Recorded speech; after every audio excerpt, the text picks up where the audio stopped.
Singapore ভ্রমণের একটি চমৎকার অভিজ্ঞতা ছিল সিঙ্গাপুরের ঐতিহ্যবাহী সুলতান মসজিদ পরিদর্শন। দক্ষিণ পূর্ব এশিয়ার দ্বীপদেশ সিঙ্গাপুরে অবস্থিত ইসলামী ঐতিহ্যের রাজসাক্ষী এই সুলতান মসজিদ। পৃথিবীর সবচেয়ে ব্যয়বহুল শহরে এই মসজিদটি অবস্থিত। সিঙ্গাপুরের আরব স্ট্রিটে দীর্ঘ ২০০ বছরের ঐতিহ্য ধারণ করে দাঁড়িয়ে আছে সুলতান মসজিদ।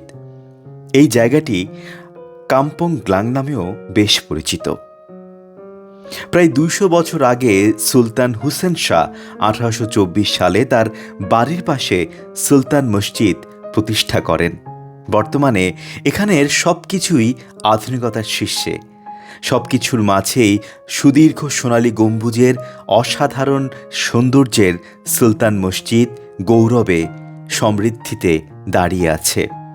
দূর থেকেই দৃষ্টি কেড়ে নেবে মসজিদের সোনালী গম্বুজ, আর গম্বুজ ঘিরে ৪টি মিনার। এটিকে সিঙ্গাপুরের অন্যতম গুরুত্বপূর্ণ মসজিদ হিসেবে বিবেচনা করা হয়। আর মসজিদের ভেতরে যখন যাই, হৃদয় যেন পবিত্রতায় ছুঁয়ে যায়। চমৎকার এই সোনালী গম্বুজের মসজিদ সুলতান জামে মসজিদ। আর মসজিদের ভেতরটা অদ্ভুত রকম সুন্দর এবং ভীষণ প্রশান্তি দেয়।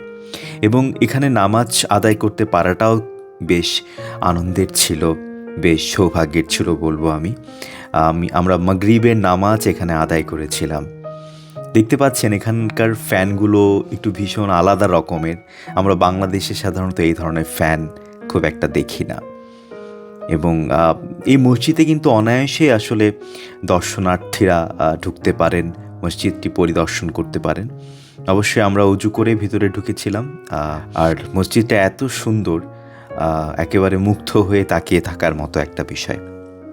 যতটুকু জানা যায়, এই মসজিদটিতে একটি অংশ রয়েছে যেখানে গৃহহীন মানুষেরা আশ্রয় গ্রহণ করেন এবং মসজিদের পক্ষ থেকেই বিনামূল্যে পানীয় এবং খাবার সরবরাহ করা হয়। এবং এরকমভাবে প্রতিদিন শত শত আশ্রয়হীন মানুষ ধর্ম বর্ণ নির্বিশেষে এই মসজিদে আশ্রয় গ্রহণ করেন।